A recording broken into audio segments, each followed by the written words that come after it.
The ledger told Lydia Brennan that someone had been stealing from the Twisted Spur Ranch for exactly 4 months, 2 weeks and 3 days, skimming $17.63 each week with mathematical precision. And when she announced this to the gathered ranch hands in the spring of 1878, every man in that Wyoming bunkhouse took 3 steps back from her like she had sprouted horns. Witch, someone whispered, and the word hung in the air, thick as smoke. Lydia stood in the doorway of the ranch office, 22 years old, with dark auburn hair pulled into a severe bun, her green eyes scanning the faces of men who suddenly would not meet her gaze. She had been hired 3 weeks ago by Mr. Garrett to manage his books after his previous accountant had died of pneumonia, and she had taken to the job with the same intense focus she brought to everything involving numbers. They spoke to her in ways that words never had, arranging themselves into patterns and truths that seemed obvious once you knew how to look.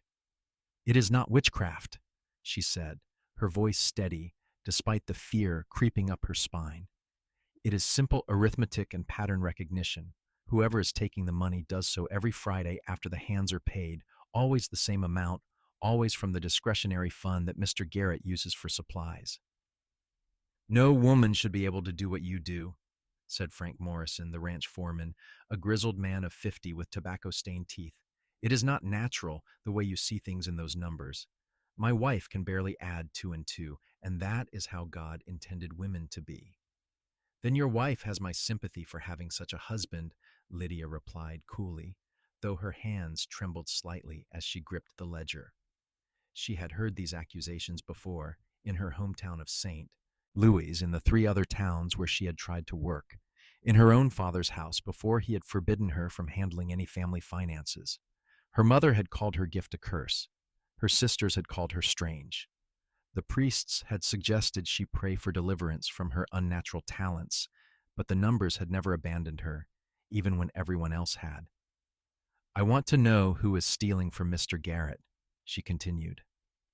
"The pattern suggests someone with access to the office on Friday nights, someone who knows when the foreman makes his rounds, someone who—" "Enough!" The voice came from the back of the bunkhouse, deep and quiet, but carrying an authority that made every man turn. Lydia looked up to see a tall figure unfolding himself from where he had been sitting on a bunk, his face half shadowed by the brim of a worn black hat. Xavier Colt was the ranch's lead wrangler, a man of 26 who had arrived at the Twisted Spur 6 months earlier with nothing but a bedroll, a horse, and a reputation for being able to gentle the wildest Mustang in Wyoming. He was lean and hard-muscled from years of outdoor work, with dark hair that curled slightly at his collar and eyes the color of a winter sky. Lydia had barely spoken to him in her 3 weeks at the ranch, but she had noticed the way the other men deferred to him, the way even Morrison held his tongue when Xavier spoke. "Miss Brennan is right," Xavier said, walking forward with the easy grace of a man comfortable in his own skin. "Someone has been stealing, and if she can prove it with numbers, then we ought to listen." "But Xavier, you heard her," Morrison protested. "No woman should be able to do what she does. It is unholy." Xavier stopped a few feet from Lydia, and she found herself looking up into those pale eyes. They were studying her with an intensity that made her breath catch, but there was no fear in them, no superstition, only curiosity. "I grew up with a grandmother who could predict weather by watching birds," Xavier said, still holding Lydia's gaze. "I have seen men who could track a single horse through a thunderstorm 3 days old. I have known women who could deliver babies that doctors had given up on." He turned to face the gathered men. "God gives people gifts. Some folks can rope a steer with their eyes closed. Some can shoot a rattler at 50 paces. And some can see patterns and numbers that the rest of us miss. That does not make it witchcraft. It makes it a blessing." The silence that followed was different from before. Lydia felt something warm bloom in her chest, something she had not felt in so long she almost did not recognize it. Hope. Gratitude. Someone was defending her, not despite her abilities, but because of them. "You blaspheme," Morrison said, but his voice lacked conviction. "I speak truth," Xavier replied. And if you are innocent of this theft, you should want Miss Brennan to find the guilty party. Unless you have something to hide, Frank? Morrison's face flushed red, but he stepped back. I have nothing to hide. Then we listen to what the lady has discovered. Xavier looked back at Lydia, and the corner of his mouth lifted slightly. Go on, Miss Brennan. Tell us what the numbers say. Lydia swallowed hard, then opened the ledger again. Her hands had stopped shaking. The thefts occur between 8 and 9 on Friday evenings. The only people with keys to the office are Mr. Garrett, Mr. Morrison, and the supply manager, Walter Hughes. Mr. Garrett is always in town on Friday nights for his standing card game. Mr. Morrison makes his rounds of the property at 8:30 precisely.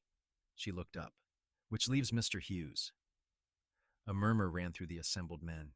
Walter Hughes was a quiet man in his 40s, unassuming and easily overlooked. He stood near the back of the group now, his face pale. That is circumstantial, Morrison said, but he was looking at Hughes with narrowed eyes. The amounts stolen correspond exactly to Hughes's gambling debts at the saloon in Opal, Lydia continued. She had spent 2 days riding into town and back, asking careful questions, comparing numbers. He owes $17.63 each week to cover his interest and a small portion of principal. The numbers match perfectly. Hughes bolted for the door, but 3 ranch hands grabbed him before he made it 5 feet. The confession spilled out of him in a terrified rush, words about bad luck and worse choices and a debt collector who had threatened to break his hands. Through it all, Lydia stood very still, watching Xavier Colt watch her. When Hughes was finally dragged away to await the sheriff from town, Xavier approached her again. That was impressive, he said quietly. It was simply mathematics, Lydia replied, but she felt heat rise in her cheeks. No. Xavier shook his head. It was more than that. You saw something no one else could see. You connected things that seemed unconnected. That is a rare gift, Miss Brennan. Most people do not see it that way. The words came out more bitterly than she intended. Most people are fools. Xavier's expression was serious now, almost intense. God does not make mistakes when he hands out talents. If he gave you the ability to see truth in numbers, then he did it for a reason. Anyone who calls that unnatural is arguing with the Almighty himself. Lydia stared at him, this cowboy who spoke of God and gifts with such certainty, who defended her to men who would have driven her away. You really believe that? I really do. Xavier tipped his hat to her. Good night, Miss Brennan. Thank you for catching a thief. He walked away, leaving Lydia standing in the doorway, with her heart beating faster than it had any right to, the ledger clutched to her chest like a shield that for once she had not needed quite so desperately. The next morning, Mr. Garrett called Lydia into his office. He was a portly man of 60, with kind eyes and a reputation as a fair employer, and he looked troubled as he gestured for her to sit. Miss Brennan, I want to thank you for uncovering Hughes's theft, he said. You have saved this ranch a considerable sum, and I am grateful for your sharp eye. I was simply doing my job, sir. You were doing it exceptionally well.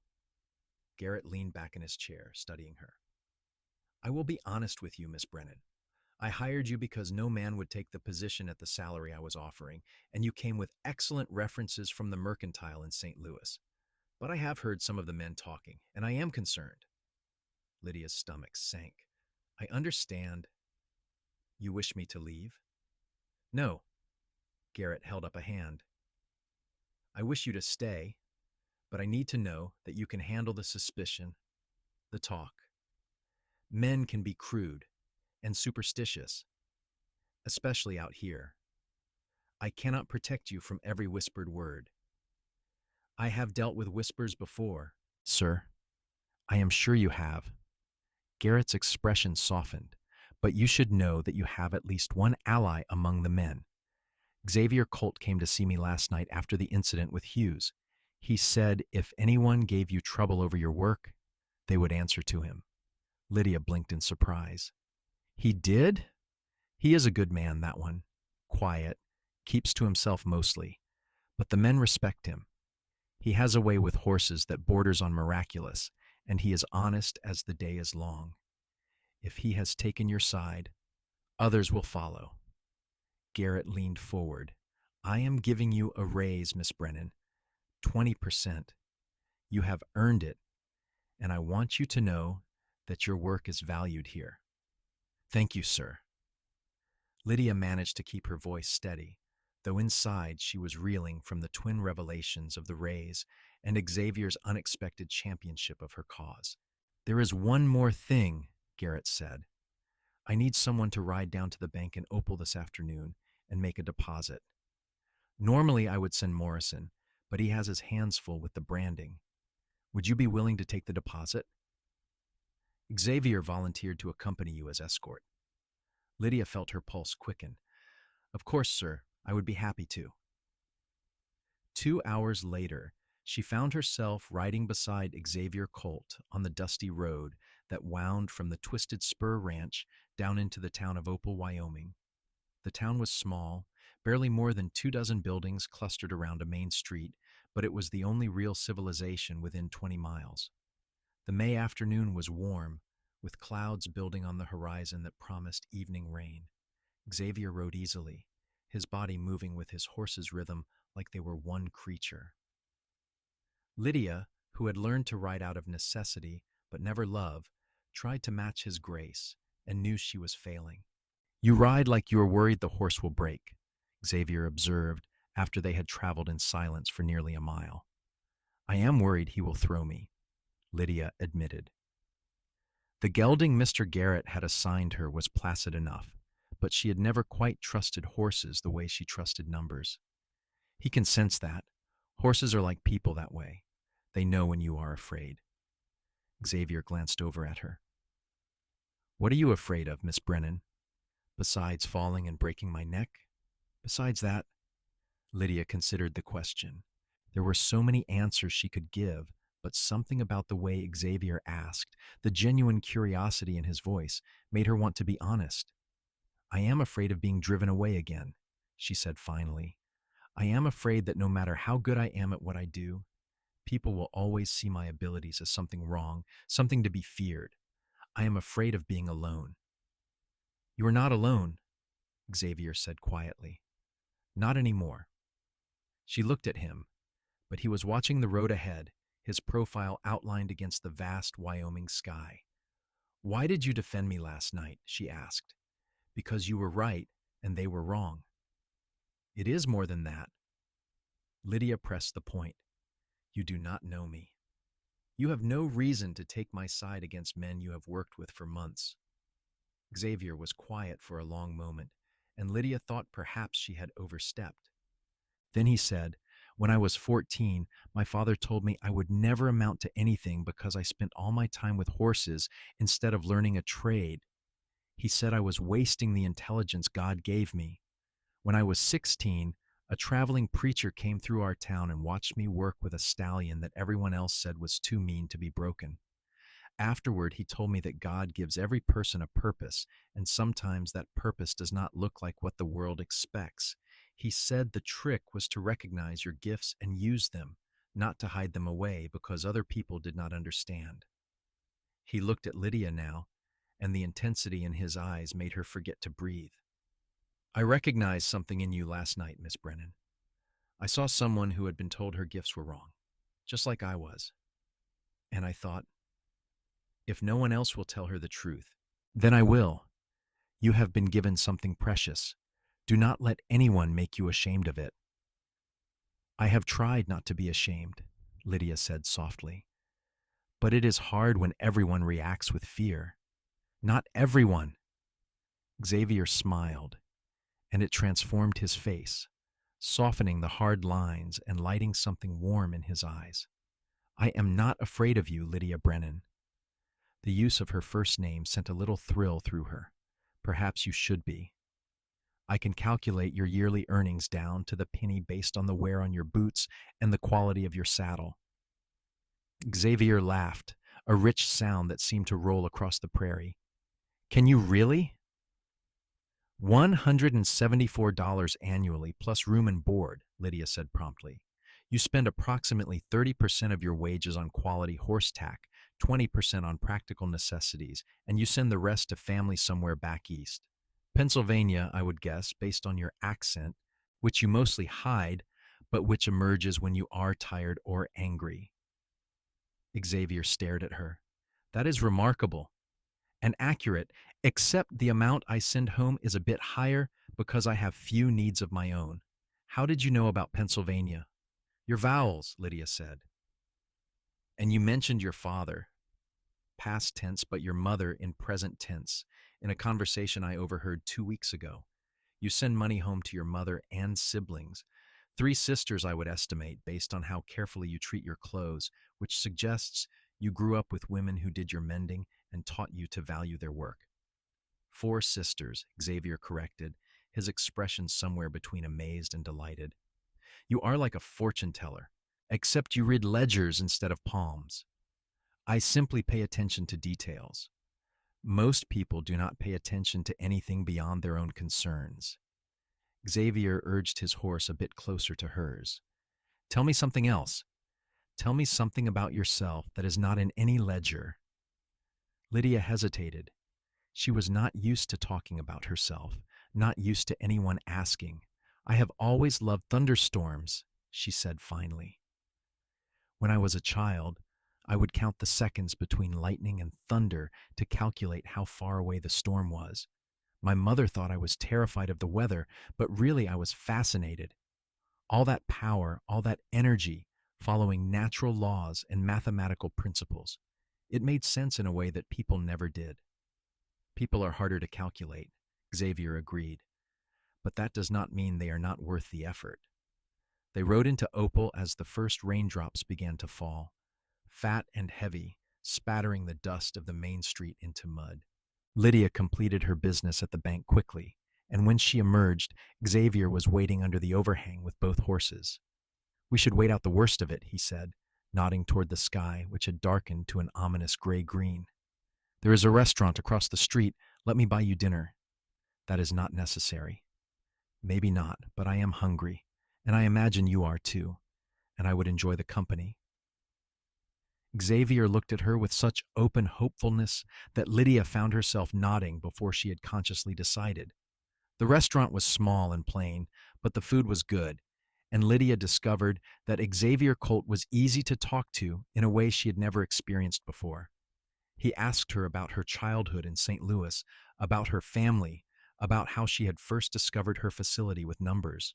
She found herself telling him things she had never told anyone, about her father's disappointment, about her mother's fear, about the priest who had suggested she was touched by something dark. He was wrong, Xavier said firmly. Darkness does not create order. It creates chaos. What you do, seeing patterns and truth, that is a force for light. You have a very theological way of looking at things, Lydia observed. My mother wanted me to be a preacher. Xavier grinned. I told her God had called me to work with his creatures instead of his people. She was not entirely pleased, but she came around eventually. Do you miss your family? Every day. Xavier's expression grew wistful. But Pennsylvania was crowded, and there were too many people trying to tell me who I should be. Out here, a man can make his own way. Be his own person. Or a woman, Lydia added quietly. Or a woman, Xavier agreed, meeting her eyes. Yes. They talked through dinner and into the evening, the rain drumming steadily on the roof, creating a small pocket of warmth and intimacy in the otherwise empty restaurant. Lydia learned that Xavier was 2 years into a 5-year plan to save enough money to buy his own small ranch, that he had a gift for finding water in unlikely places, that he had once tracked a wounded horse for 3 days through a blizzard to bring it home safe. Xavier learned that Lydia had taught herself advanced mathematics from her brother's university textbooks, that she could remember every number she had ever read, that she dreamed of one day running her own accounting firm where other women with unusual talents could find work. You will do it, Xavier said with such certainty that Lydia almost believed him. You have the skill and the determination. You just need the right opportunity. Opportunities are rare for women like me. Then we will make opportunities. The we hung in the air between them, a promise of something neither had quite defined yet. By the time the rain slackened enough for them to ride back, it was nearly dark. Mr. Garrett would be worried, Lydia knew, but she could not bring herself to regret the delay. The ride back to the ranch was slower, both of them reluctant to end the evening, and when they finally arrived, Xavier helped her down from her horse with careful hands that lingered perhaps a moment longer than strictly necessary. "Thank you for the escort," Lydia said, "and for dinner, and for the conversation. The pleasure was entirely mine." Xavier still held her hand, his thumb brushing across her knuckles. "Miss Brennan, Lydia, would you allow me to call on you properly? I know we work together, and I do not want to make things awkward, but I would very much like to spend more time with you." Lydia's heart hammered against her ribs. "I would like that too," she managed. Xavier's smile was like sunrise. "Good. That is very good." Over the following weeks, Xavier Colt courted Lydia Brennan with a determination and sincerity that left her breathless. He found excuses to visit the ranch office, bringing her coffee in the morning and wildflowers in the afternoon. He sought her opinion on everything from horse breeding schedules to the best route for moving cattle to summer pasture, listening to her mathematical analysis with genuine interest. He shared his lunch with her under the cottonwood tree by the creek, telling her stories about his childhood and asking about hers. And slowly, the other ranch hands began to change their attitudes. If Xavier Colt, the best horseman in 3 counties, believed that Lydia's gift was from God, then perhaps it was. If Xavier treated her with respect and admiration, then perhaps she deserved it. One by one, the men who had called her unnatural began to come to her with questions, asking her to help them budget their wages, to calculate their savings, to figure out how long it would take to pay off debts or save for land. Lydia helped them all, patiently explaining her reasoning, showing them the patterns she saw, and slowly, fear transformed into respect, suspicion into trust. But not everyone was pleased with these developments. Frank Morrison watched the growing relationship between Xavier and Lydia with increasing resentment. He had expected to be promoted to ranch manager when Garrett finally retired. But now the old man was talking about restructuring the ranch operations, about giving Lydia more authority over finances and planning. Morrison had built his career on being indispensable, and suddenly a woman with uncanny abilities was threatening everything he had worked for. The trouble began on a hot afternoon in late June. Lydia was in the office working on projections for the cattle sale in the fall when Morrison barged in without knocking. "I need to talk to you about these supply orders you have been placing," he said, slapping a sheaf of papers on her desk. Lydia looked up calmly. "Is there a problem, Mr. Morrison? You have been ordering from suppliers in Cheyenne instead of our usual contacts in Opal. That is not how we do things here. The Cheyenne suppliers offer better prices and higher quality goods," Lydia explained. "I ran the numbers carefully. We will save nearly $200 over the course of the year by making the switch, and the improved quality of the feed and equipment will more than compensate for the slightly longer delivery times." "I do not care about your numbers," Morrison spat. "You are undermining my authority with the men." "I am doing my job, Mr. Morrison." "Your job is to keep books, not to make decisions about ranch operations." "Mr. Garrett asked for my recommendations," Lydia replied, keeping her voice level despite the anger rising in her chest. "I gave them. If you have concerns about my analysis, I would be happy to go over the calculations with you." "I do not need a woman to explain mathematics to me," Morrison sneered, "especially not one who probably made some deal with the devil to get her unnatural abilities." Lydia stood slowly, drawing herself to her full height, which was still several inches shorter than Morrison. "I have tried to be patient with you, Mr. Morrison. I understand that change is difficult and that my presence here has disrupted the established order. But I will not tolerate you questioning my integrity or suggesting that my abilities are anything other than a gift from God. You do not get to tell me what I can and cannot say, you little— That is enough! Xavier's voice cut through the office like a whip crack. He stood in the doorway, his expression thunderous. Apologize to Miss Brennan, now. I will not be ordered around by a horse wrangler, Morrison blustered. Then you will be ordered around by me. Mr. Garrett appeared behind Xavier, his usually jovial face set in hard lines. Frank, I have heard enough. Miss Brennan has done nothing but excellent work since she arrived, and I will not have you harassing her because you are too stubborn to accept that her methods are better than yours. You are taking her side? Morrison looked genuinely shocked. I am taking the side of good business and common decency, Garrett replied. You have two choices, Frank. You can apologize to Miss Brennan and accept that she has authority over financial decisions on this ranch, or you can collect your wages and leave. Decide now. Morrison's face went through several shades of red and purple. Finally, he bit out, I apologize, Miss Brennan, in a tone that made it clear he meant nothing of the sort, and stormed out of the office. Garrett sighed. I am sorry about that, Miss Brennan. Frank has been with me a long time, but he is set in his ways. I understand, sir. Lydia's hands were shaking now that the confrontation was over. I did not mean to cause division among your men. You have caused nothing. You have simply done your job exceptionally well, and that has made some people uncomfortable. Garrett tipped his hat to her. Keep up the excellent work. After Garrett left, Xavier remained in the doorway. Are you all right? He asked quietly. I am fine. Lydia sat back down, willing her hands to be still. It was nothing I have not dealt with before. Xavier crossed the office in 3 long strides and knelt beside her chair, taking both her hands in his. It should not be something you have to deal with at all, he said fiercely. You are brilliant and talented and good, and anyone who cannot see that is a fool.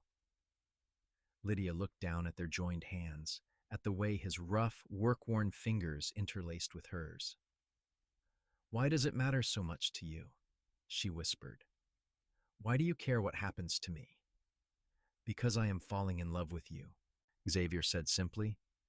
I have been falling since the night you stood in that bunkhouse and refused to be intimidated by ignorant men. I am falling every time you explain some mathematical principle with your eyes lit up like Christmas morning. I am falling every time you laugh at one of my terrible jokes or tell me about a storm you tracked or share your dreams for the future. He squeezed her hands gently. I am falling, Lydia Brennan, and I do not want to stop. Lydia felt tears prick her eyes. No one had ever spoken to her like this, with such raw honesty and vulnerability. I am falling too, she admitted. I have been trying not to, because I have learned not to let myself hope for too much, but I cannot help it. You make me feel like my gifts are not curses, like I am not too strange or too different to be loved. You are not too anything, Xavier said, rising and pulling her to her feet, his hands sliding to her waist. You are exactly right, exactly perfect, exactly who God made you to be.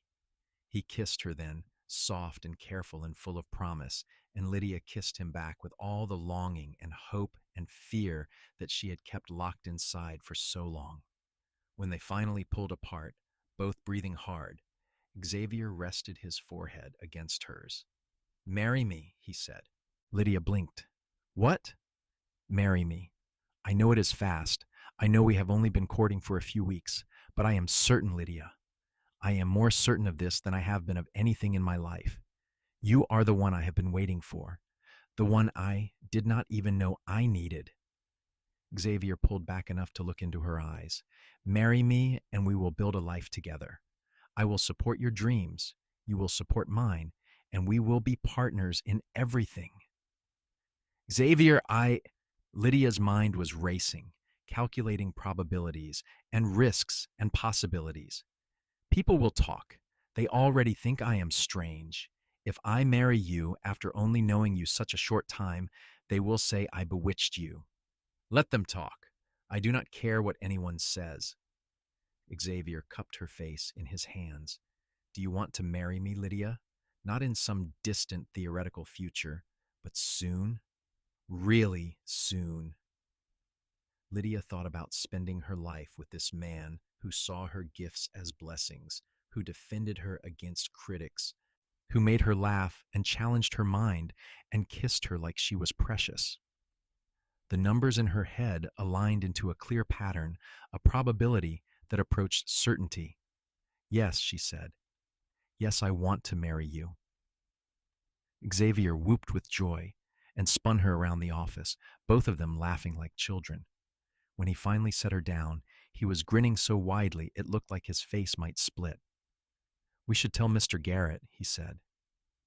And then we should go into town and talk to Reverend Matthews about a wedding.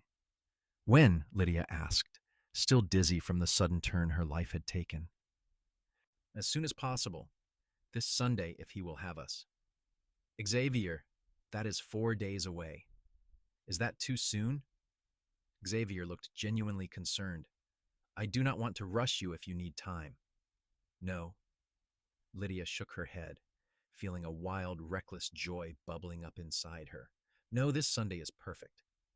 They were married on a cloudless Sunday morning in the small church in Opal, with Mr. Garrett standing as Xavier's witness and the bank manager's wife, a kind woman named Sarah, who had befriended Lydia during her trips to town, standing as hers. Lydia wore a simple cream-colored dress that Sarah had helped her purchase, with wildflowers in her hair that Xavier had picked at dawn. Xavier wore his best shirt and a new vest, his hair still damp from washing at the creek. Reverend Matthews was a young man, barely 30, with an earnest manner and a genuine smile. He listened carefully as Lydia and Xavier exchanged their vows, promising to love and honor each other, to support each other's gifts and dreams, to be partners in all things. When Xavier kissed his bride, the small congregation applauded, and even Frank Morrison, who had shown up looking sour, managed a grudging nod. The wedding breakfast was held at the ranch, with Mrs. Garrett, who had returned from visiting her sister in Denver just in time for the ceremony, overseeing a feast of eggs and biscuits and ham and fresh berry preserves. The ranch hands gave the newlyweds gifts of practical items, blankets, and cooking pots and tools, and Mr. Garrett presented them with a week's leave and the use of a small cabin on the far edge of the ranch property, where they could have privacy. I am also offering you both permanent positions, Garrett announced during the breakfast. Lydia will continue as ranch accountant and financial manager with full authority over budgets and planning. Xavier, I am promoting you to head of livestock operations. You will oversee all horse and cattle management with a substantial increase in salary. Between the two of you, I believe we can make the Twisted Spur the most successful ranch in Wyoming. Xavier and Lydia exchanged glances, joy and disbelief mingling on both their faces. Sir, that is incredibly generous, Xavier said. It is good business, Garrett replied. You two are the best workers I have ever had. I would be a fool to let you go. The week they spent in the cabin was like something out of a dream for Lydia. She and Xavier talked for hours about their plans and hopes, made love with tender passion, cooked simple meals together, and walked the beautiful Wyoming landscape holding hands like children. Xavier taught her to really ride, to trust her horse and feel the rhythm of its movement. Lydia taught him to see patterns in the stars, to calculate distances and trajectories using nothing but observation and arithmetic. We are a good team, Xavier said one evening, as they sat on the cabin porch, watching the sunset paint the sky in shades of gold and crimson. We are perfect together, Lydia agreed, leaning her head on his shoulder. I never thought I would find someone who understood me, who loved me not despite my strangeness, but because of everything I am. You are not strange, Xavier murmured into her hair. You are extraordinary, and I am the luckiest man alive. When they returned to the ranch, they moved into a larger cabin that had been used for storage, spending their evenings fixing it up and making it a home. Lydia created a small office space where she could work on the ranch's books, and Xavier built shelves for her growing collection of mathematics texts that she ordered from catalogs. They fell into an easy rhythm, working during the day and coming together in the evenings to share meals and conversation and love. But their happiness was noticed, and not everyone was pleased.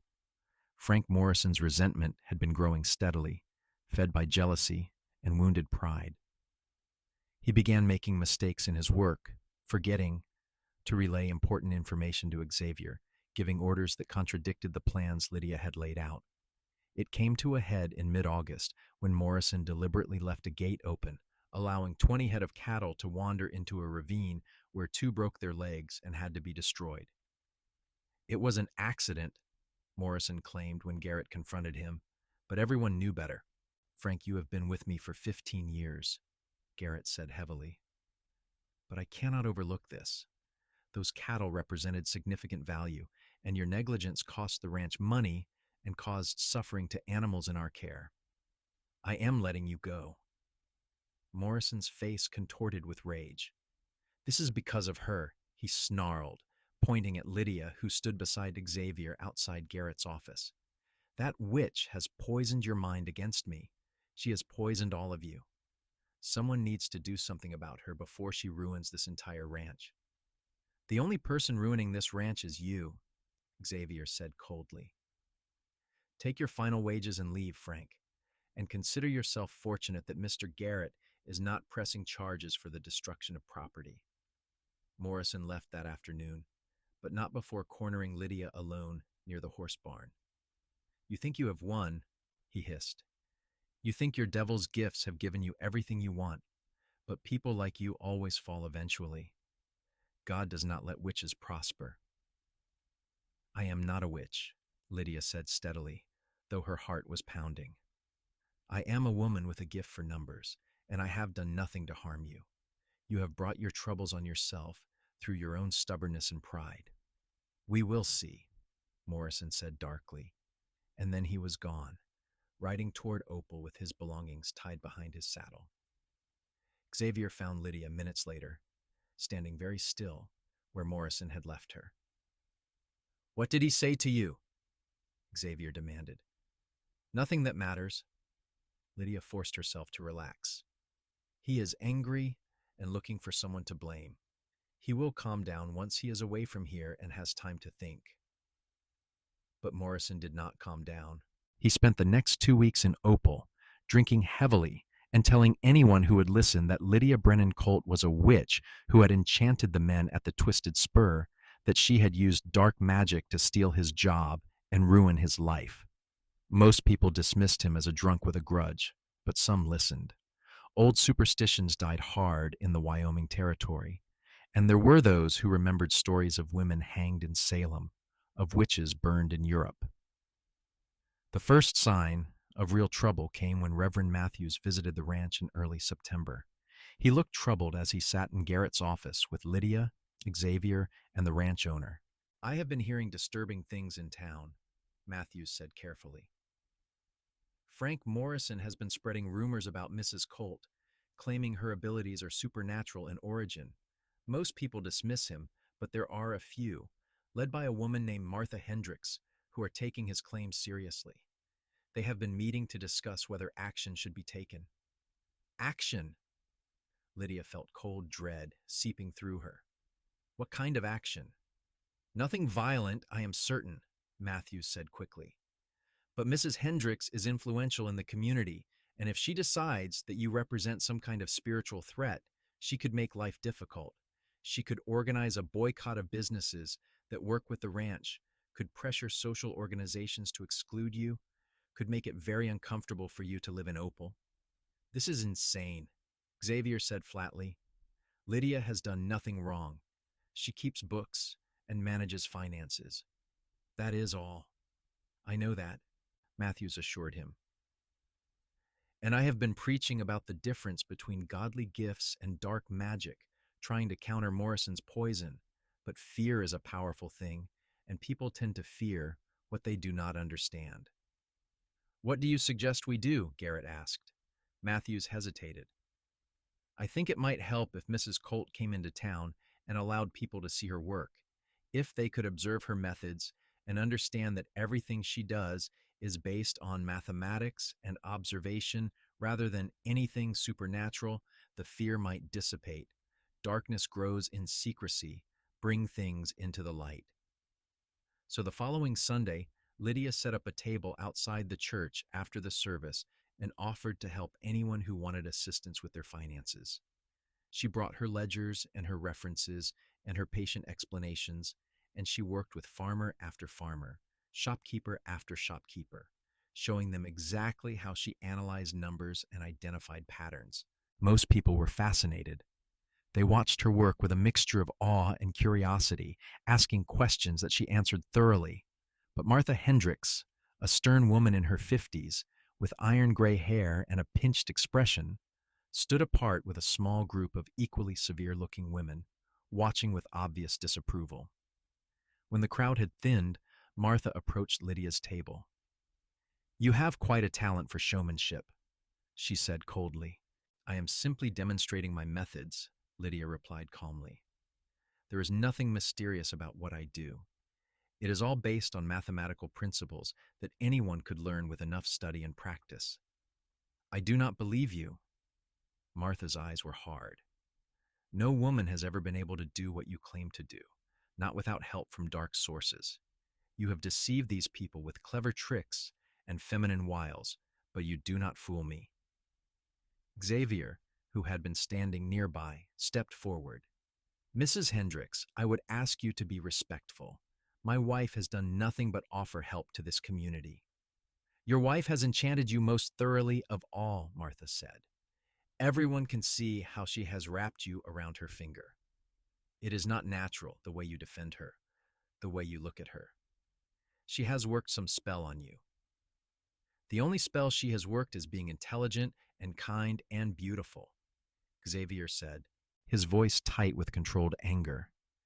"If you have evidence of actual wrongdoing, present it. Otherwise, I suggest you keep your accusations to yourself." "I know what I know," Martha said, "and I am not the only one. There are others who see the truth." She swept away, her followers trailing behind her like ducklings. Lydia and Xavier rode back to the ranch in troubled silence. That night, lying in bed, Lydia said quietly, "Maybe I should leave Opal. Go somewhere else where people do not know me." "No." Xavier pulled her close. "We are not running away because of the ignorance of a few bitter people. We have done nothing wrong. We have every right to build our life here. But if this continues, then we will face it together." Xavier kissed her forehead. "I meant what I said in our vows, Lydia. For better or worse, I am not leaving you, and I am not letting anyone drive you away." Over the following weeks, tensions simmered, but did not boil over. Martha Hendricks and her group continued their whisper campaign, but Reverend Matthews countered them from the pulpit, and most of the community remained supportive. Lydia continued her work at the ranch, and the results spoke for themselves. Under her financial management, the Twisted Spur was having its most profitable year in a decade. When the cattle were sold in October, the prices Lydia had negotiated based on careful market analysis exceeded everyone's expectations. But the real breakthrough came in November, when a crisis struck the town of Opal. The bank, which had been struggling under poor management, was on the verge of collapse. If it failed, dozens of families would lose their savings, and the entire local economy would suffer. The bank's board of directors, desperate for a solution, approached Lydia and asked if she would review their books and identify the problems. Lydia spent 3 days locked in the bank, going over every ledger and account, tracing every transaction, identifying patterns of mismanagement and fraud. What she discovered was shocking. The bank manager had been embezzling funds for years, covering his tracks with complex schemes that had left the bank's finances in shambles. "If you can prove this, Jeremiah Stevens will go to prison," one of the board members said nervously. Stevens was a respected figure in Opal, a pillar of the community. "I can prove it," Lydia said, showing him page after page of carefully documented evidence, each number traced and verified, each pattern clear and undeniable. The question is whether you want me to. The board made the difficult decision to expose Stevens and bring in federal marshals. The scandal rocked Opal, but it also saved the bank. With Stevens arrested and his stolen funds recovered from various hiding places that Lydia's analysis had identified, the bank was able to stabilize. The board asked Lydia to stay on as a consultant to help rebuild their financial systems, and she agreed. The work took weeks, but by Christmas, the bank was on solid ground, and Lydia's reputation had transformed completely. The woman who had been whispered about as a possible witch was now celebrated as a financial savior.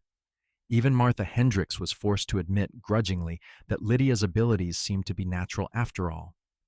"I may have been hasty in my judgment," Martha said stiffly when she encountered Lydia at the general store just before Christmas. "Apology accepted," Lydia said graciously, though she knew it was not really an apology at all. That Christmas was the happiest of Lydia's life. She and Xavier spent the day in their cabin, exchanging simple gifts and cooking a modest feast. Xavier gave her a beautiful leather-bound journal for her calculations and notes. Lydia gave him a new saddle that she had commissioned from a craftsman in Cheyenne, using money from the consulting fees the bank had paid her. "You know what would make this perfect?" Xavier said as they sat by the fire that evening. "What?" "A baby." He looked at her hopefully. "I know we have only been married 6 months, but I would love to have children with you. A whole house full of them if we are blessed." Lydia smiled, her hand drifting to her stomach. "That may happen sooner than you think," she said softly. "I am almost certain that I am pregnant. My calculations suggest I conceived in early November." Xavier's face lit up like the Christmas candles. "Are you sure?" "As sure as I can be without a doctor's confirmation. All the signs are there and the timing makes sense." Xavier kissed her with such joy and tenderness that Lydia felt tears sting her eyes. "We are going to be parents," he whispered against her lips.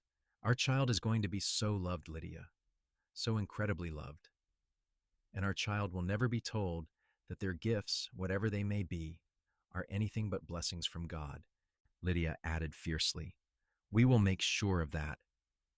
The pregnancy was confirmed by the doctor in Opal in early January of 1879, and Lydia worked through most of it, managing the ranch's finances and continuing her consulting work with the bank.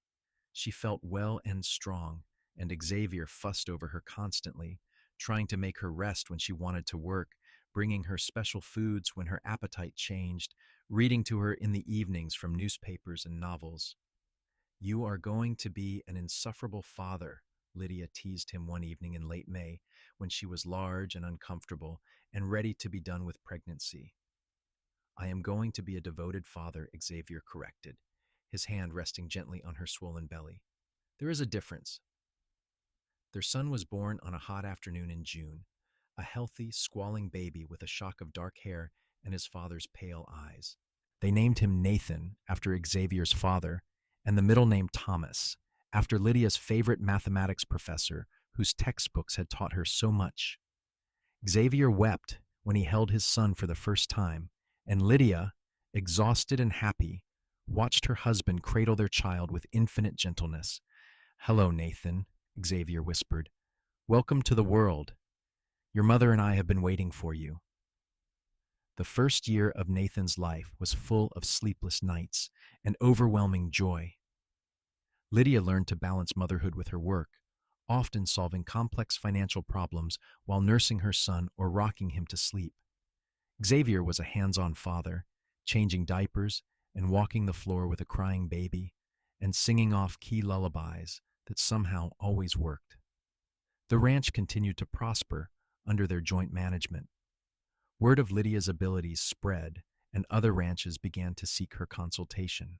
By the time Nathan was walking, Lydia had established a thriving business analyzing financial systems for clients throughout Wyoming and even some in neighboring territories.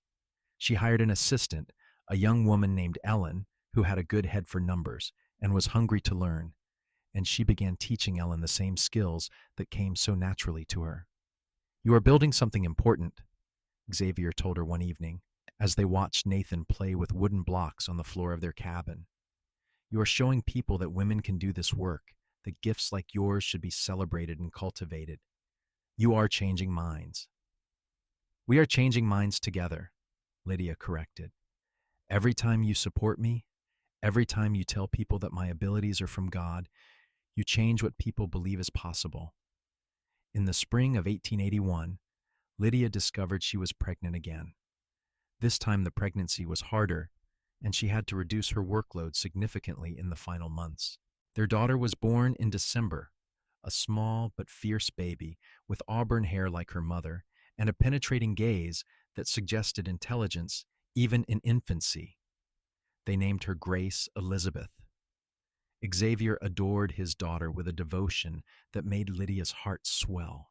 He carried Grace everywhere, talking to her constantly, showing her horses and stars and everything beautiful in their Wyoming world. Nathan, now 2.5, was initially uncertain about sharing his parents' attention, but quickly became fiercely protective of his baby sister. The years that followed were full and rich. The Twisted Spur continued to thrive, and when Mr. Garrett retired in 1883, he sold the ranch to a consortium that included Xavier and Lydia as major partners. Xavier managed the livestock operations with skill and care, building a reputation for producing some of the finest horses in the West. Lydia's consulting business grew until she had clients in 6 territories, and she began training other women in financial analysis, creating opportunities for those who, like her, had mathematical gifts that society did not know what to do with. Nathan grew into a thoughtful boy with his father's way with animals and his mother's gift for seeing patterns. Grace proved to have a remarkable memory and a talent for music, playing complex melodies on the piano that Lydia and Xavier purchased for her 5th birthday.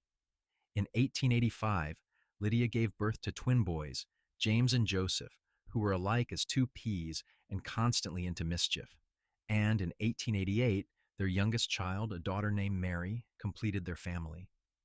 Through it all, Xavier and Lydia remained devoted partners, still talking late into the night about their dreams and plans, still making each other laugh, still looking at each other with the same love and wonder that had brought them together a decade earlier.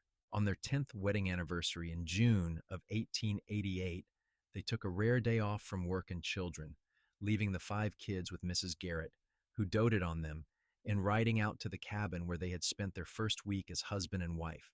"Do you ever regret it?" Lydia asked as they sat on the porch watching the sunset, her hand clasped in Xavier's.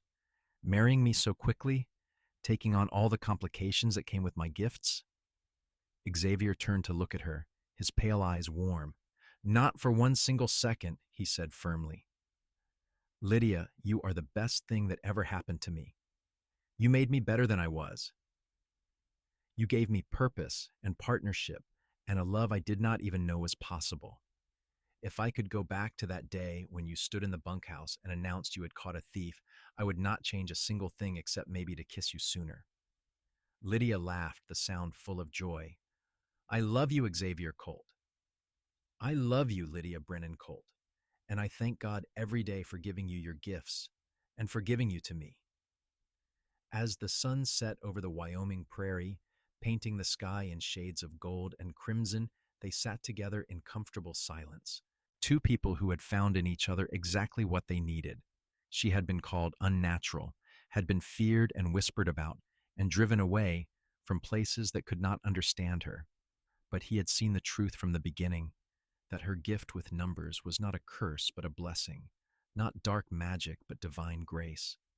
They had built a life together based on mutual respect and abiding love, had raised children who would grow up knowing that gifts from God came in many forms, had created a community that was learning, slowly but surely, to celebrate differences rather than fear them. It was not always easy.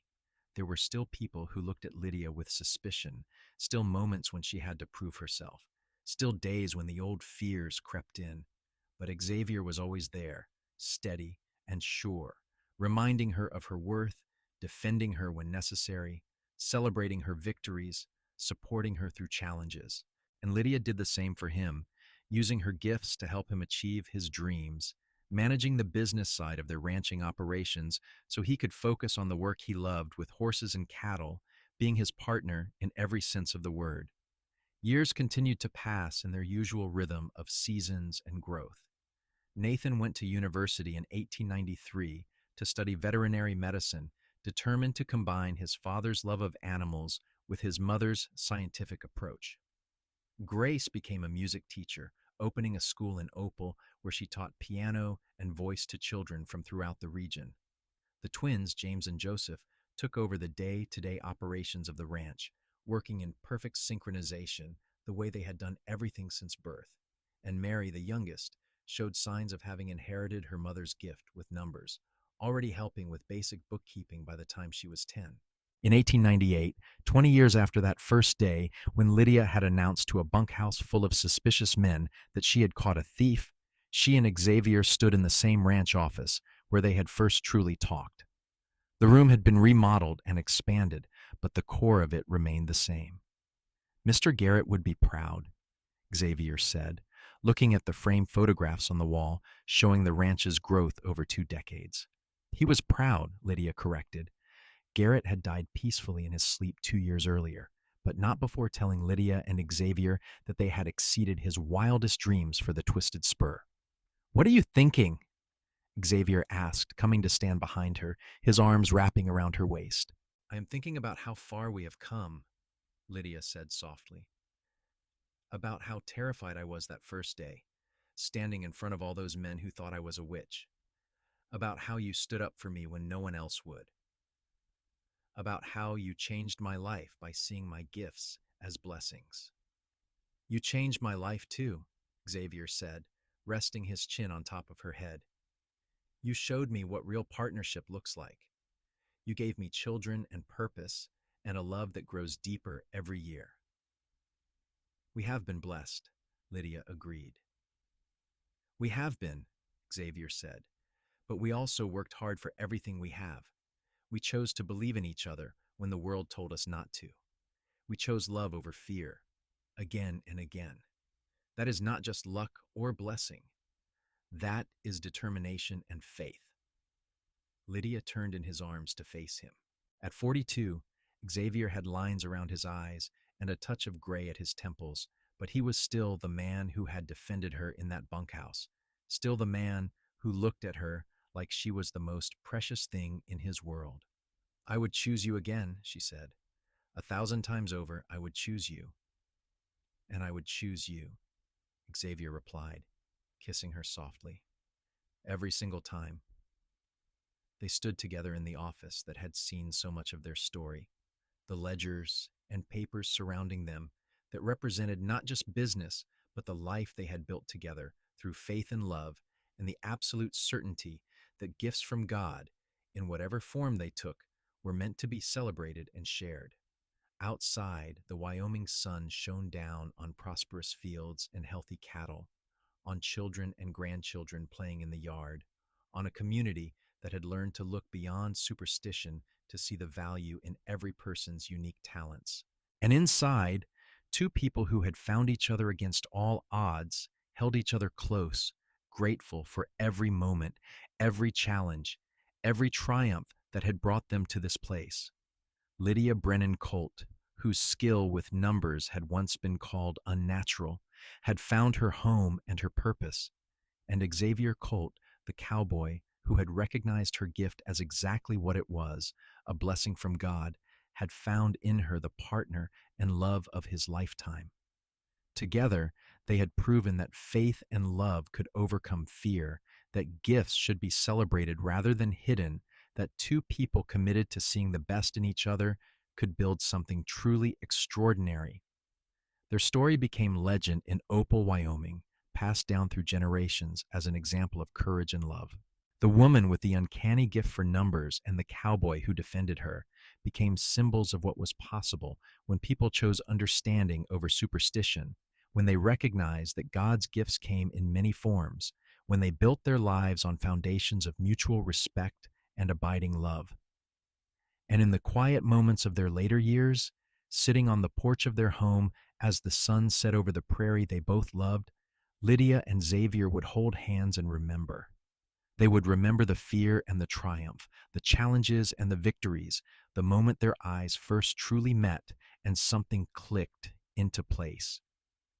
They would remember and they would be grateful for every single day of the life they had built together.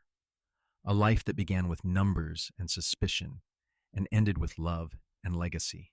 A life that proved beyond any doubt that when you recognize someone's gifts for what they truly are, when you choose to believe in their potential rather than fear their differences, when you commit to walking beside them through whatever comes, you create something more valuable than gold, more lasting than stone. You create a love story worth telling, a partnership worth celebrating, a legacy that endures long after the final sunset fades into night. And that, in the end, was exactly what Lydia and Xavier Colt had given to each other and to the world. Proof that love, real love built on respect and faith and the courage to defend what is right, can transform everything it touches. Their 5 children grew up knowing that their mother's gifts were from God, that women could be brilliant and capable, and should never be made to feel ashamed of their talents. Their grandchildren and great-grandchildren grew up with stories of the woman who could see truth in numbers and the man who recognized that truth as holy. The Twisted Spur Ranch continued to prosper long after Lydia and Xavier were gone, managed by descendants who carried forward the principles of good stewardship, careful planning, and respect for every person's unique abilities. The consulting business Lydia had founded evolved into a firm that trained women in business and financial management, creating opportunities for generations of women who might otherwise have been told their ambitions were unnatural.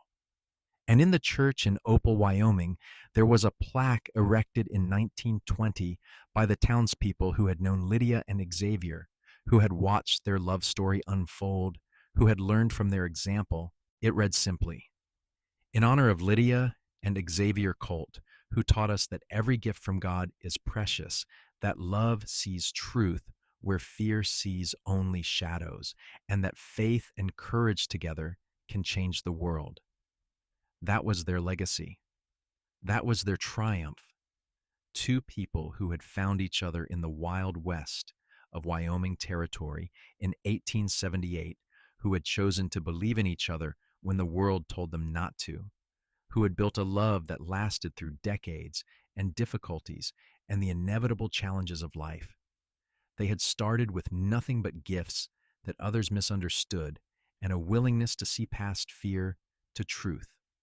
They had ended with everything that mattered: love, family, purpose, and the absolute certainty that they had lived their lives exactly as God intended, using their gifts not for themselves alone, but for the benefit of all those around them. And when Lydia Brennan Colt died peacefully in her sleep in 1925 at the age of 69, surrounded by children and grandchildren and great-grandchildren who all loved her dearly, Xavier Colt, who had been at her side for 47 years of marriage, held her hand and whispered one last time, "Thank you for letting me love you. Thank you for being exactly who you are. Thank you for every single moment." He followed her 6 months later, unable to live long without his beloved partner, and they were buried side by side on a hill overlooking the ranch they had built together, their headstones simple but profound. She saw truth in numbers. He saw truth in her. Together, they saw the face of God.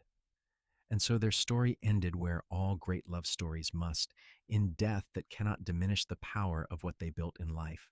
But the ripples of their love continued outward, touching lives they would never meet, changing minds they would never know, proving again and again that when one person defends another's gifts, when love overcomes fear, when partnership is built on genuine respect and shared faith, the results can echo through generations.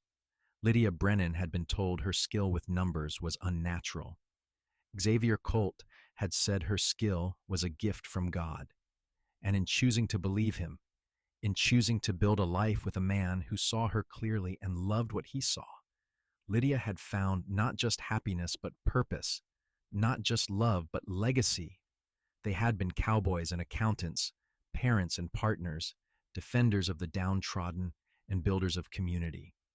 But most of all, They had been two people who recognized in each other something precious and rare, a soul that matched their own, a heart that beat in rhythm with theirs, a spirit that made them better than they could ever have been alone.